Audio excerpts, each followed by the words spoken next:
All right, hello and welcome to the Blue Bobcat Podcast. We are the hosts, Devin and Bryce here. So today we were going to be talking about a few different things, but mostly we wanted to focus on socialism. Is it evil or not, as the titles may suggest, and kind of just like what goes through it. The modern politicians in the United States who are talking about this. But first what we wanted to open up was the Mueller investigation, and so I'm actually going to let Bryce take it away because he has all the information down in front of him. Yeah, there's been a pretty big update in the Mueller investigation this week, particularly on Friday. On Friday, Mueller released a report that confirmed that Donald Trump's former personal lawyer, Michael Cohen, has been committed of 2 federal crimes at the direction of an individual labeled as individual number 1. The report doesn't exactly specify who individual number 1 is, but in a separate report, it is confirmed that individual 1 once successfully ran a campaign for president. So I think it's pretty safe to assume that Michael Cohen did illegal activities directly at the request of the president, Donald Trump. And for some reason, as soon as this was actually released, Donald Trump shortly followed up on Twitter, tweeting, "Totally clears the president. Thank you!" Exclamation point. I don't know where he gets that from. I think honestly, it almost seems like he thinks that if he tweets something, it becomes true. Yeah, and we've seen this multiple times. There was a tweet where he tweeted out like, "Oh yeah, look at this! Like my poll numbers are up. Look at that!" And he was actually talking about like the opposite. That he was Right. looking at the people who disapproved of him in office. And so he does this where he'll tweet something out, and regardless of whether or not it's fact, he'll tweet something out as in like, "Oh yeah, well this actually helps me," and then at the end of the day, it doesn't. I mean, you have like a solid 40% of people who just read the Twitter and take it as fact. So right, and this is I think that this differs a lot more from like a lot of the other things that we've been seeing with the Mueller investigation, regardless, not including like the indictments and stuff like that. But I think that this, because if this turns out, if person 1 turns out to be Donald Trump, because I guess we don't really know, but like we kind of know, right? We pretty much know. Right. And if Donald Trump, if it gets proven that Donald Trump was giving Cohen orders on what to do, depending on what he was telling him to do, we could see some serious repercussions for this for Donald Trump, right? So, Right. Basically directly telling Cohen to talk to the Russians and give them money and stuff Right. like that. Like this would be not only this isn't just impeachment. We're talking about like on par with treason level stuff. Oh yeah, definitely. A lot of crazy stuff would happen. Donald Trump would probably be put in jail. And I think that the truth is probably somewhere in the middle. I think that, sure,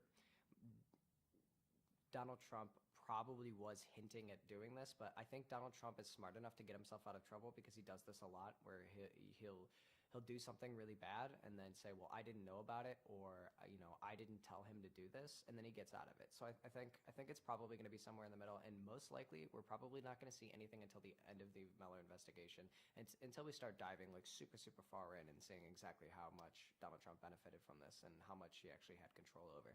Yeah, I mean, assuming this report is actually true, which I mean, from Mueller's team is top notch. Right. Definitely. I mean, if they're saying this, I'm assuming they're true. I mean, the report hasn't been released yet, but assuming this is true, that means that I forget the exact crimes that Michael Cohen was committed. But I believe they were something related to like money laundering and contacting with Russians and stuff like that. Right. But so if this is true, it officially confirms that Donald Trump coordinated with the Russian government to interfere with the Democratic election in the 2016 election to get himself elected. Right. Yeah. Which that would be pretty bad. probably the biggest act of treason in United States history. That would be it would be definitely the I mean, I think this is already like the biggest presidential scandal probably. Oh yeah, by far. I mean, I don't think of anything that comes close to it. The closest thing is really Watergate, right? But I mean, and he's blown that out of the water for sure. I mean, even No pun intended. Watergate was spying on political opponents. This is coordinating with a foreign government to steal an election. This is a foreign entity interfering with our democracy, which I feel like we should hold above everything Right. else to a certain extent, right? But yeah, so we're actually going to take a quick break. We're just going to gather our thoughts for the next episode, or not next episode, sorry, for the next segment, section. yeah. And so we're just going to take a little bit to gather our thoughts, but it's not going to matter to you guys because it'll be back in just a flash.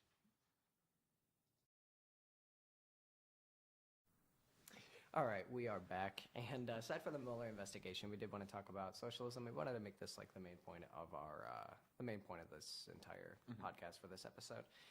And so, like, I just wanted to start off and talk about like socialism and what it means, because I think that there's a lot of I don't want to say like allegations, but there's like a lot of like things that people misconstrue about socialism. I think that it gets taken out in like a really weird way. I think there's a lot of like fear attached based on our previous fear of the Soviet Union. It's kind of right. We kind of get like Soviet Union style communism and mixed in. We kind of have that like tainting our vision of what socialism actually means, whereas socialism is actually a much broader concept. Right. And so like I think from what I understand and from the way that I see socialism, most people who are on board with socialism find it that the government has some responsibility to protect the citizens that it's under to a certain extent. I think we see this with police force. We see this with the firefighters, that there's certain things that the government should protect you from. And I think that people who are fans of socialism, they tend to think that the government should protect us from financially as well. And I don't think that that's such like a crazy idea, especially when you talk about the specific policies that could actually save us a lot of money and and still perform the actions that we would hope to get out of them. Obviously, some of these really big talking points, socialism-wise, would be free college, free healthcare is a huge one, and a lot more people are getting onto free healthcare now. And I think it's because our pay gap between like the lower and upper class, and the fact that our middle class is disappearing at like a really crazy rate. I think that free healthcare is becoming like a huge issue because of that. I don't think anybody's even like denied that.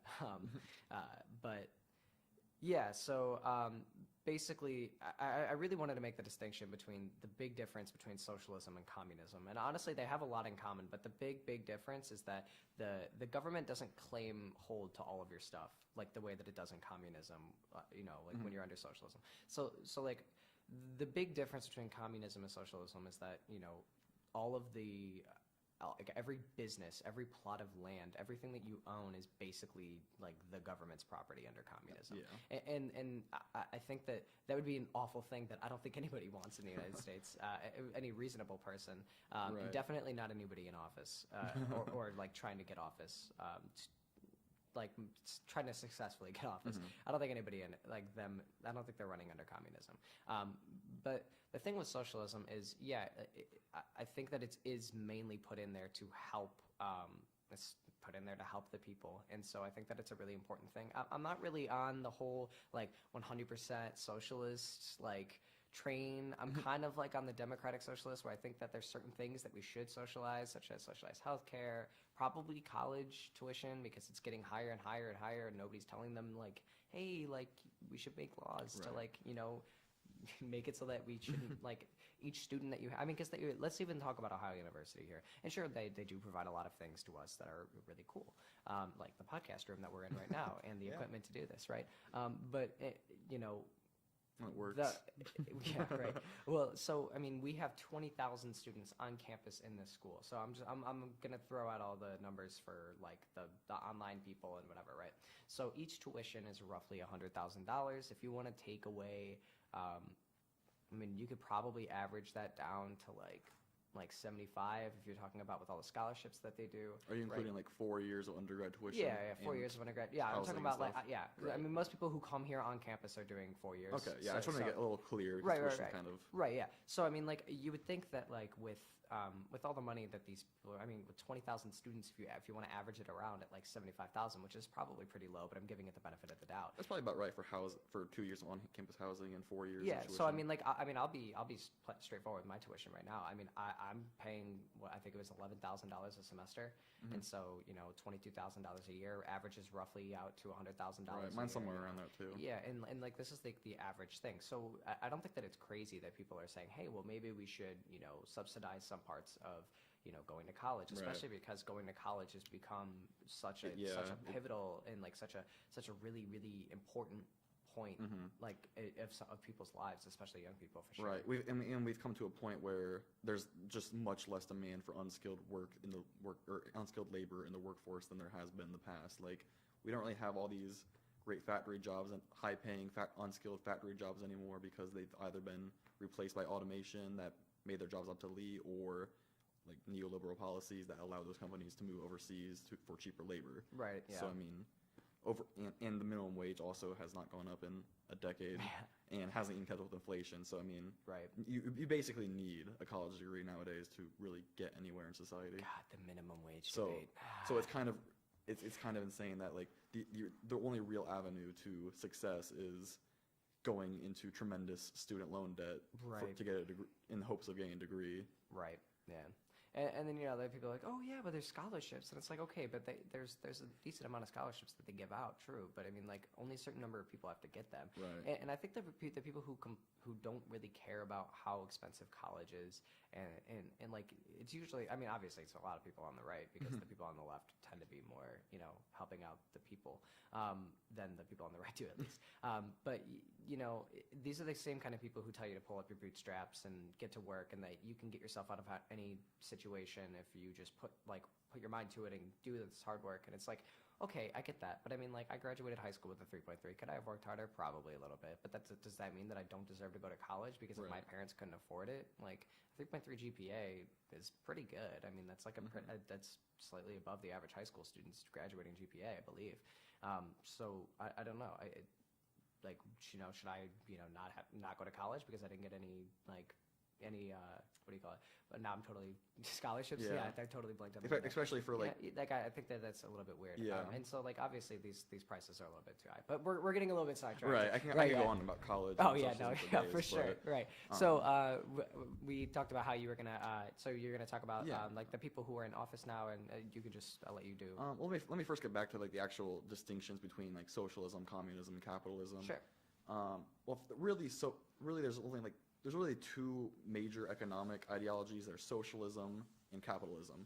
Communism is more of a subset of socialism than its own thing. It's kind of complicated to explain, but really, socialism at its bare minimum means that the workers own the means of production, whereas capitalism means that the owner or the capitalist owns the means of production. So under capitalism, you have a factory. The factory has an owner. The owner pays the workers a set wage while the owner makes a profit off of the surplus labor. Under socialism, the workers band together to under democratic socialism anyway, the workers would band together to create a labor union where they democratically elect on decisions for the factory, for what they're going to make, how it's going to be run, anything along the lines of that. Right. Under communism, everything is run by the state, which means that the state, like the person in charge, like in the Soviet Union, for example, Lenin would have direct control over what product any individual factory made, how much they sold it for, everything. Right. And total control over it. Absolutely no private property or anything. Right. Democratic socialism is basically, at its fundamental level, just the idea of expanding our democratic way of life into the workforce. Right. Like right now we elect politicians. Why can't we elect, like, I don't know, what we actually do at our job? Right. Because that affects our life a lot more than what the actual federal government does. Right. And one of the things that I noticed from like the super hardcore socialist people, because I do talk to some of these people on the internet from time to time. You know about communist? No. Like I'm talking about like just straight socialists. They don't like communism. They're just like big socialist people. Like they're super into socialist government, and they actually do tend to come from socialist countries, right? And so like I was actually talking to them, and I was like, you know, like I don't really know if I'm fully on board with this whole like straight straight like socialist thing. Like fully socialist seems like a little bit weird. And they were talking to me, and I guess their main question that they asked me at first was, okay, so do you think that an employer paying their employee less than the amount of money that they get out from them, right? So like, if the employer gets $20 worth of work per hour, but they're only paying their employee 15, then do you think that that person is being exploited that extra $5, and should they deserve that $5? And I think I got caught up on that because I don't think I believe in that, because I think that at least I don't believe in that. I don't believe in that. I can't like find the words to perfectly describe what I'm saying. I don't believe that we can implement a system like that where we pay somebody the full $20 in the United States the way that we run our capitalist society, because then the company doesn't make enough money to stay afloat, and that we have a lot of taxes onto them, and it kind of gets like, it muddies down the water a little bit. And obviously these people aren't like socialist masterminds, and these aren't the people who are like super well informed into it, right? But these are the people who are like really, really supportive of it. And I'll ask that to you. Do you think that somebody not being paid for the full like effect of their labor is exploitive? I would say yes. I mean, I don't really. It's a really tough it's question. It's kind of a hard really tough question. I mean, I would say yes. I mean, if they're not getting the full value of their labor and someone else is directly profiting off of, it means that someone else is directly profiting while, for example, the business owner makes the profit, but all the actual work is being done by the employees. Is it fair for the employer to take like an extra $5 from all workers if he's not the one who actually contributed to the work? Right. And that's the big question. I mean, how it applies to the entire, like, how it would apply to American society is a much broader question that I'm kind of struggling to answer. But that at the very base level, that's kind of what the debate really is. Right. And I, like I said, it's a really tough question, and I was nowhere near like expecting you to come up with an answer, because I don't even have an answer for myself on whether or not I think it's exploitive. Because sure, I think that while you should be making as much money as you put in, so if I make, like in a day, if I make $300 worth of toys for like a company, right, and I get paid $200 for it, like, well, should I be entitled to that other $100 that they didn't pay me? Like, I think that's a really hard question, because I think you're fully aware of what you're going into, and if you didn't like it, you'd probably get another job, right?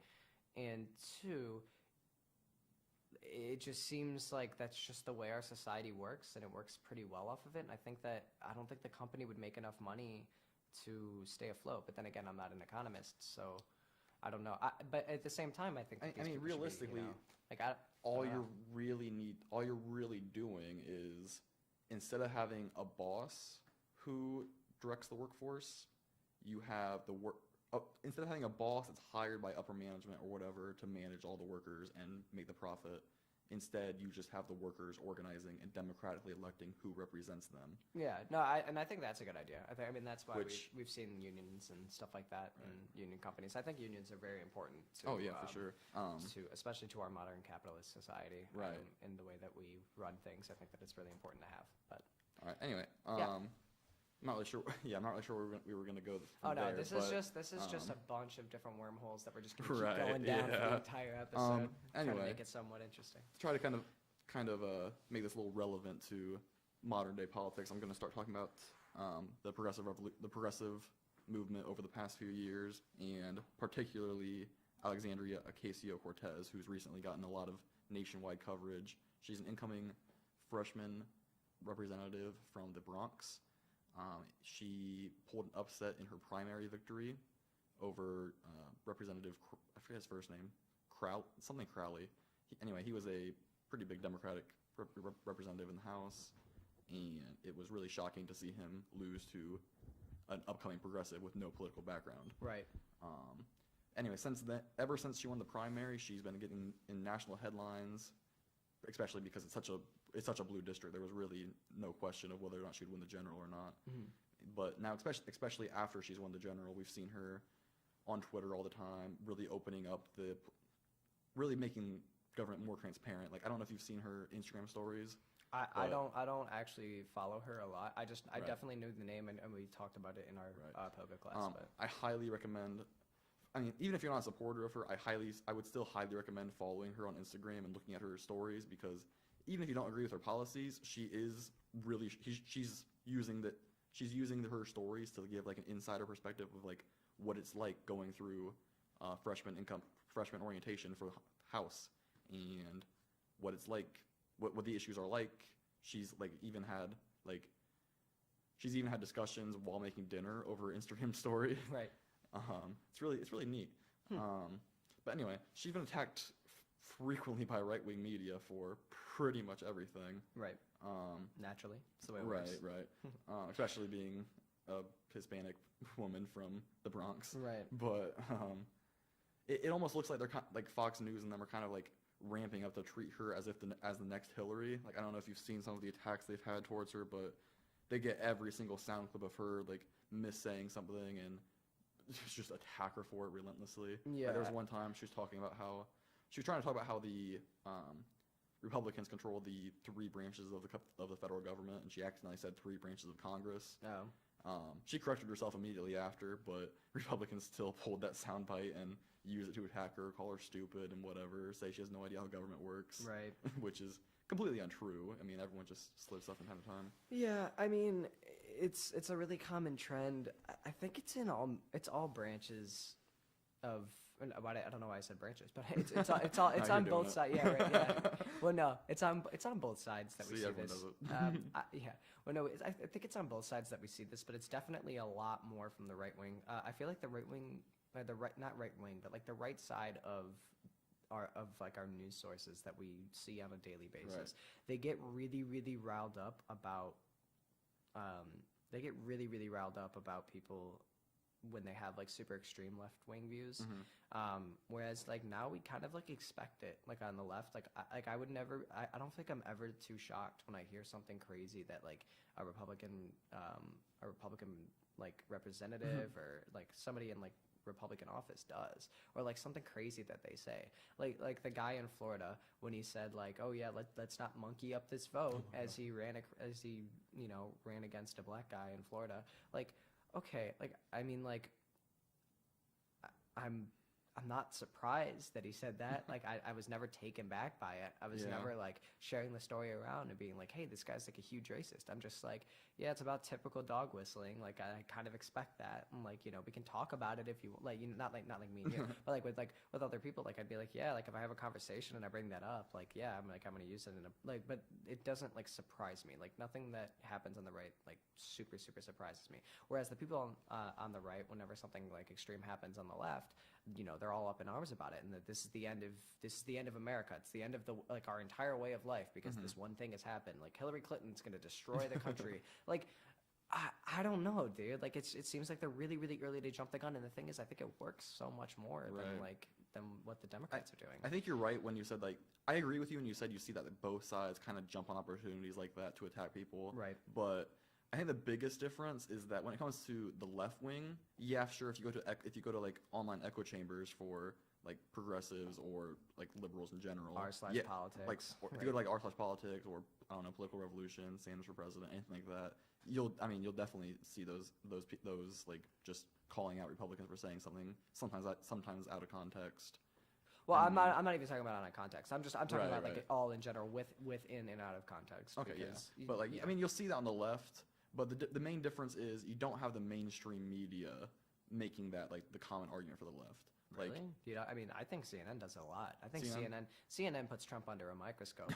And as much as I think that it's important, it's like you can't watch CNN if you want to watch news about anything else. I mean, I feel like there's a bit of a difference between like what CNN does and what like how the right wing is treating Alexia Cortez. No. I 100% agree. But what I'm saying is that people on the right and people on the left will both jump on when they see like a video clip of somebody on the right or somebody on the opposite side. They'll jump on the opportunity and they use the clip and then they'll talk about it and they'll most likely make it more of a big deal than it really is. And so like the thing with Donald Trump when he said to one of the like I think it was a reporter, I think it was a reporter, that she had a nice smile. And like they were talking about it like crazy on CNN. Sure, it's creepy. And Donald Trump's like a what is he, like 67, 68 or something like that? And he's pretty.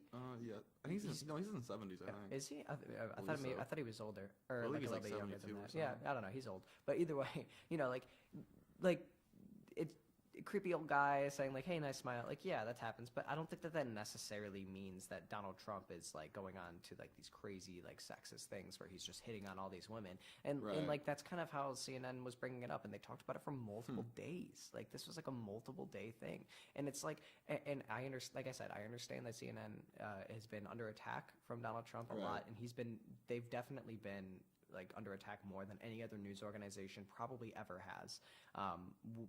When I say that, I mean like credible news organizations. I'm not talking about Breitbart, but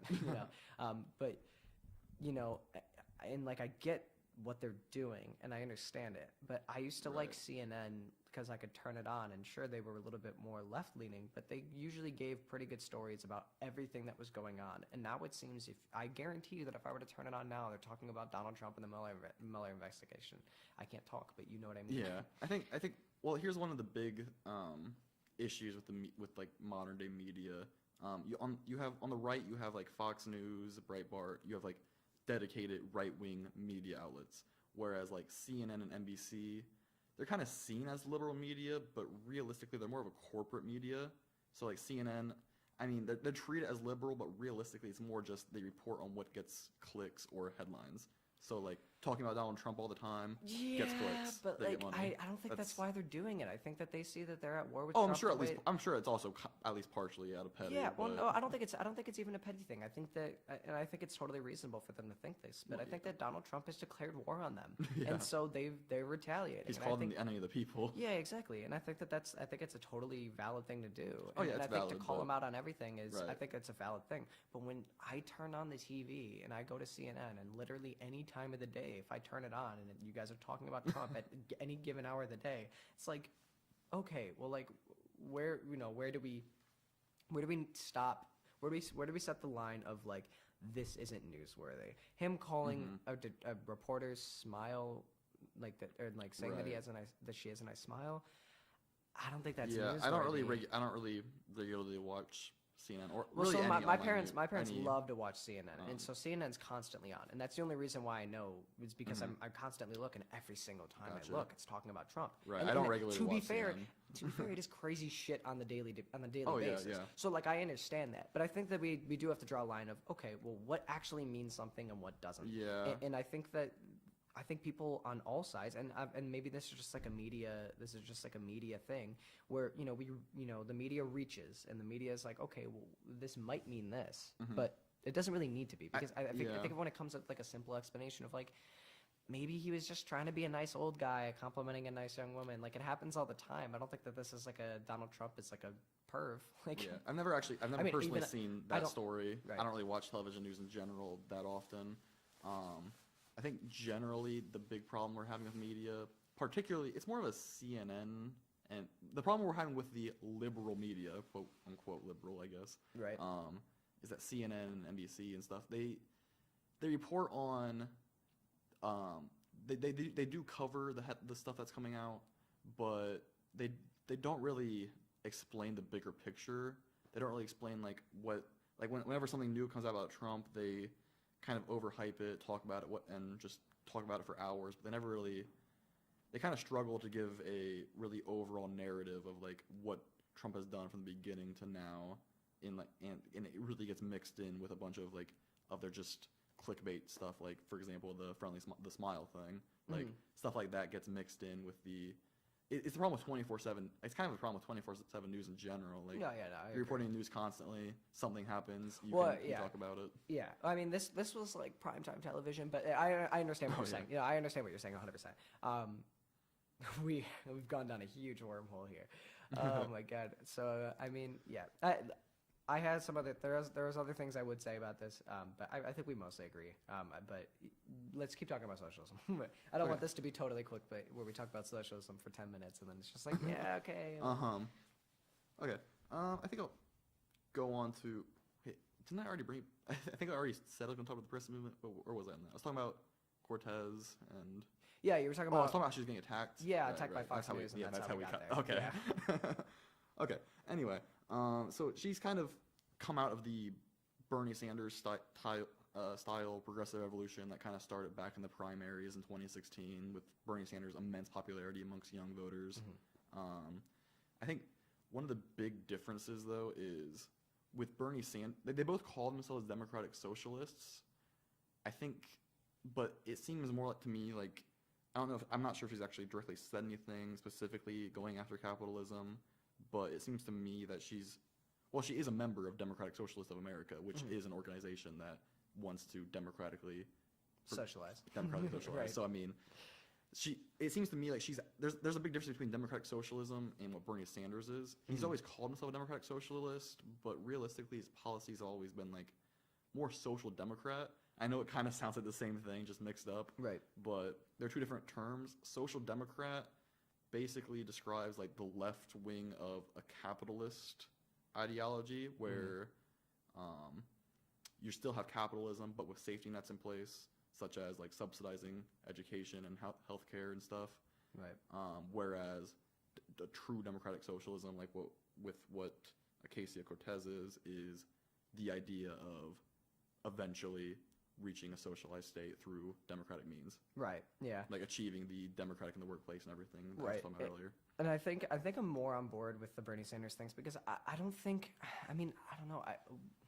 We're doing pretty well in America right now.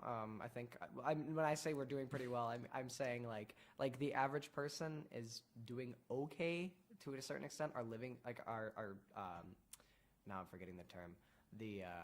Like the standard of living is like really high. We're like on par with basically the rest of the world for the most part.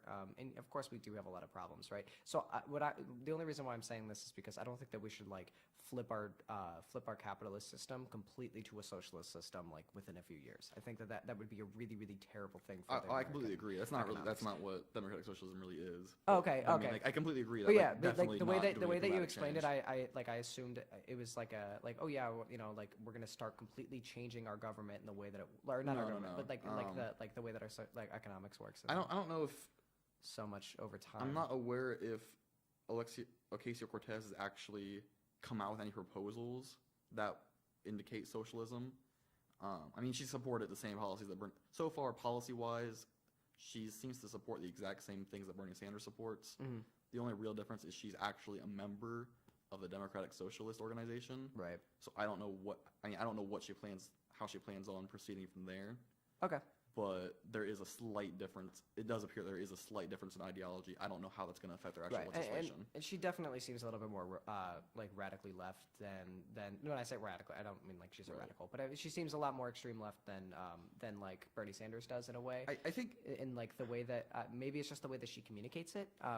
She's talking about it all the time, whereas like Bernie Sanders, like he, you know, of course he talked about it a lot, but I don't know. It seemed like he was more of like a solid Democrat with like a pretty blue Democrat with some socialist kind of tendencies, whereas she seems to be like a pretty blue socialist. Like I don't know.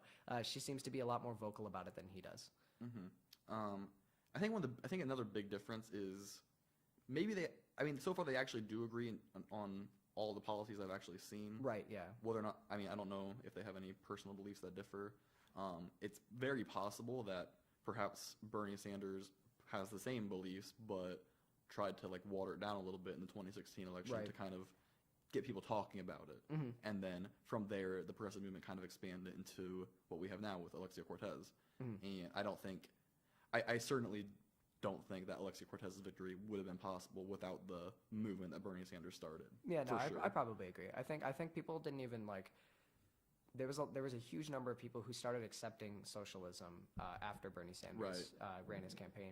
But even if you take away the socialism aspect, just the policies alone, like how many Democrats were calling for Medicare for all, for $15 minimum wage, for college for all, but I would make the argument that these are very, very heavily socialist or heavily talked about topics within the socialist, like within socialist community, or even just communities, but like social people who think like socialist. Even just social Democrats believe that like social. I mean, that's kind of like what the European model is. Specifically, like most European countries have those kind of programs where They have like free healthcare, free college, or significantly reduced college. The difference is we've just never had like a movement within our government that's actually support these same ideas, and now it's finally starting to happen. Where it goes from here, it could either, I mean, it might shift, it might stay towards like a Bernie Sanders style social democrat, or it might shift completely to an Alexia Cortez style democratic socialist. Right, yeah. I think where it really, personally, I feel like the biggest thing that's going to impact which way it goes is how the president and how the Senate and the House reply to the issue of climate change. Because no, I definitely agree. I mean, capitalism, it can be attributed for like a really large amount of the pollution that we have, and people who deny that really don't. Anybody who denies that probably doesn't know enough about capitalism or socialism to really make that assertion, because it's pretty obvious that it does. And I actually just heard this kind of recently, and I found it really interesting. So, under a capitalist society, you have no incentive to draw back on carbon emissions or to not pollute, because you're profit incentivized. You really have no motive to do anything that's helpful. ethical. Yeah, exactly. You don't, because everything is profit motivated. Whereas socialism is more for the people, and what is going to benefit all of us, and not even just for the long run, but like what is going to benefit all of us, and not what is going to benefit. Like back to the democratic socialist example I was giving earlier, where like workers elect a representative and they vote on decisions or whatever. Under our current capitalist model, the owner of the business, the capitalist, whatever, depends on the business, I guess, they make a profit. It doesn't really matter to them how they get it, how the workers are treated. It doesn't really matter, like, if they exploit mineral mining in Africa or like slaves in Africa for all they care, or slavery to begin with. Yeah, honestly. I mean, capitalism is a pretty old system. At the beginning, that's what it was. Yeah, no, I mean, capitalism, the way that it was ran, like, really early, like, when was, I'm trying to think of, like, child workers during, like, the industrial era, and, like, there was no motivation to even put any moral backing into what you were doing. I mean, why would I care about children who are dying in my factories if I'm making like double my profits? Like, why would I even care about it? Yeah, the only reason we've ever actually evolved from there was because FDR and the federal government decided, well, for one, the Great Depression happened. Yeah. Probably, I forget, I don't know all the details of the Great Depression, but I'm guessing it was at least partially due to capitalist economy. I'm not super into it, but I know that it was a lot to do with the stock market. Right. That's about the extension of my knowledge. But no, I think it's when FDR did come in, he used that as an opportunity to try to rebuild and make everything better for the people. Yeah. And honestly, you could probably make an argument for, like, he was probably like one of the more socialist presidents we've ever had. Yeah. I mean, he took huge steps to things. I mean, he invented Social Security, which, I mean, that's kind of, and that's like that's what socialism is. Right. Yeah. Exactly. Social security. Right. Exactly. And he took a lot of steps that people now take for granted and don't even realize these were socialist ideologies. Right. I mean, just any kind of social safety net. I mean, these are like. These are all huge, huge socialist talking points. The thing with capitalism is, if you leave it unregulated and you let it go on long enough, first of all, the capitalists will do any unethical thing that they can, as long as it makes them a profit, just because there's nothing incentivizing them not to. And if they don't, they'll lose out in competition to people who are doing unethical things. Right.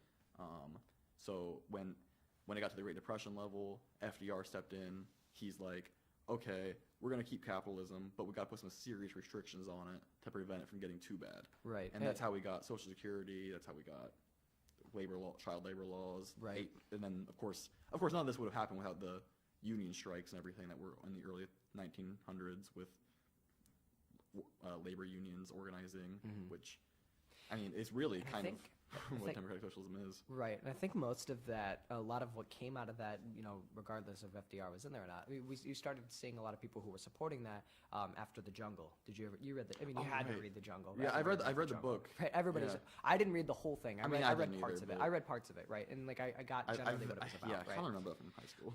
Right. Yeah. No. Exactly. But yeah. No. Like The Jungle. Like all the crazy shit that would happen in some of these factories. Like where where somebody would fall into like this vat where they would like grind up all the meat that all these people would throw in there, and they would just leave it in there, and like people would like eat human. Like this. There's like a thing. Like it's so crazy to me. I mean, under raw, unrestricted capitalism, there's no incentive exactly. to do anything about it. And like people are like, okay, well, and anybody who wants to take like a slippery slope argument with that, oh well, like maybe this would happen, but like how bad does it really get? Like okay, but yeah, we can show you how bad it really gets. We can show you how bad it was. This is how capitalism acts with zero restrictions, right? And it acts badly. So what then then it comes into the questions, well, which restrictions do we take? And then that's where a lot of the debate starts happening. Then it becomes a question of, would it be easier to regulate capitalism to the point where it's not that bad, or would it be easier to shift to an economic model that doesn't have these problems? Right. I think I'm on board with like, yeah, let's just keep adding restrictions. Like I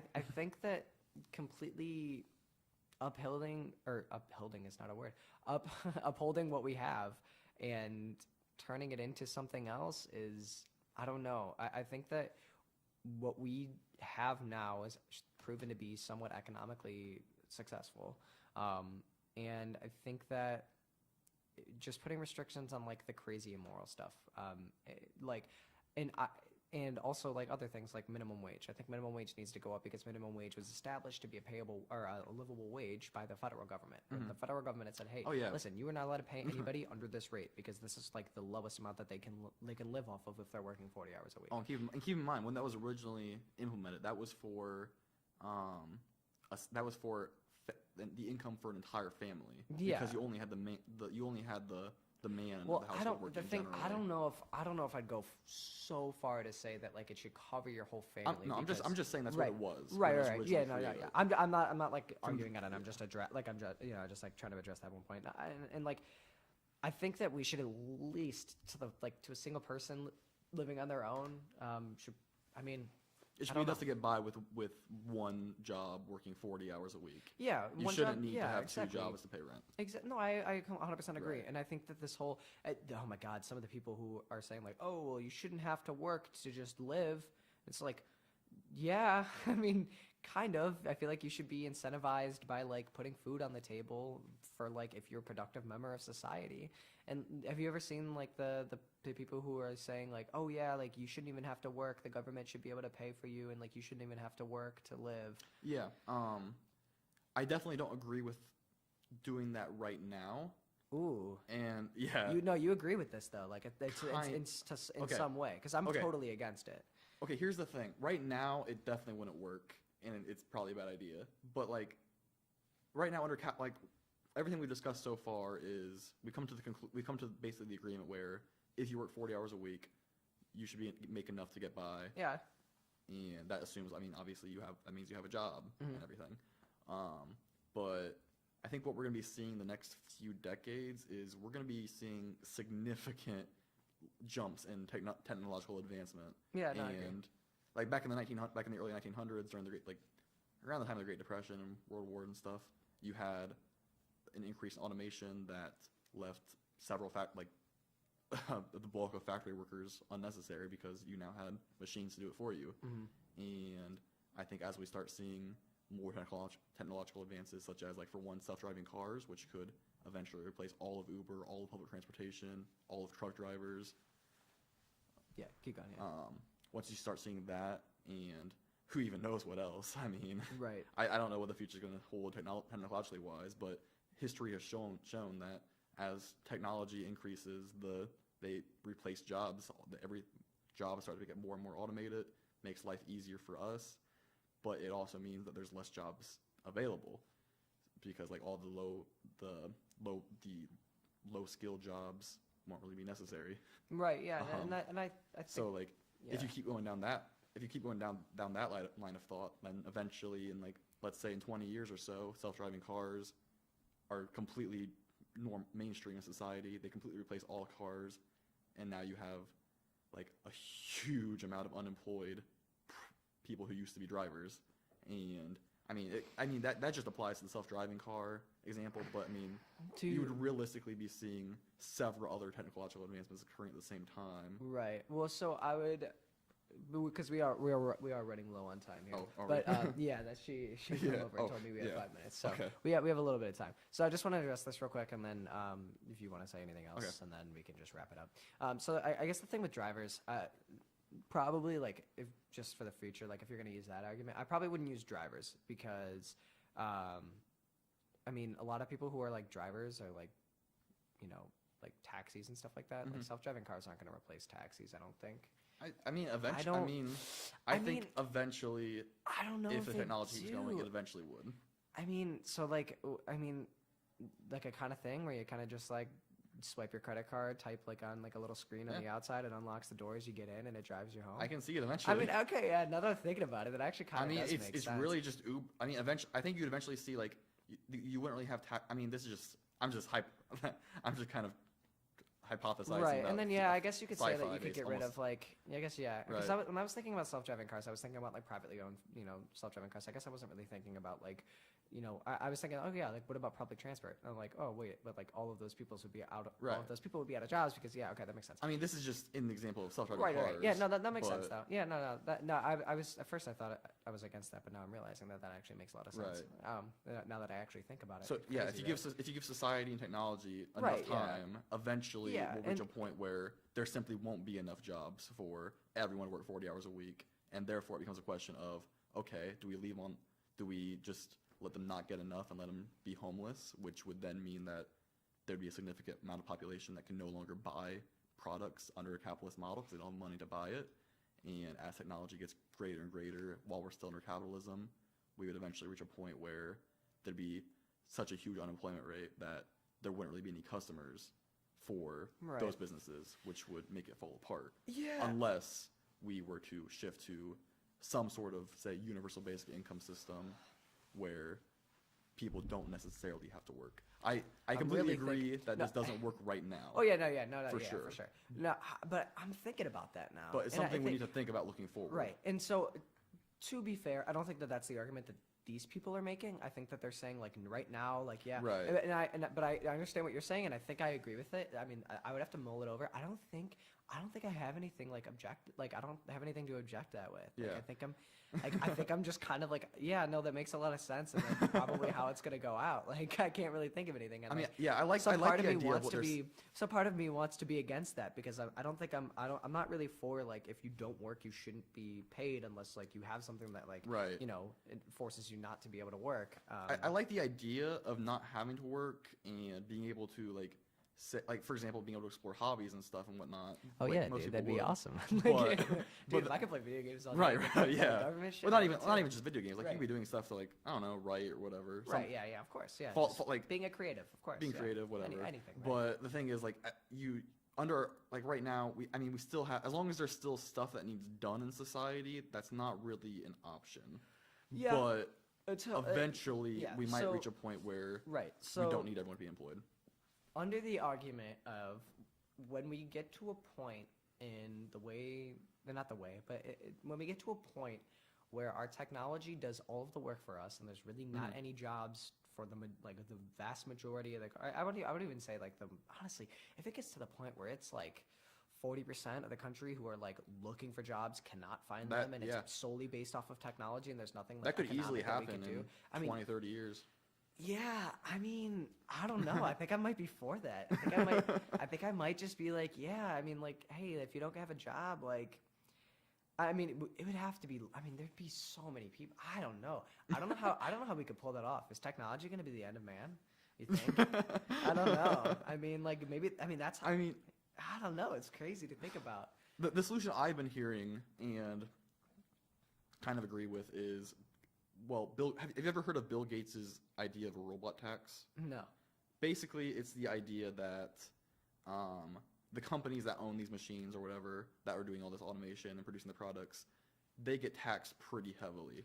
Yeah. Because you're putting this out of work. So yeah.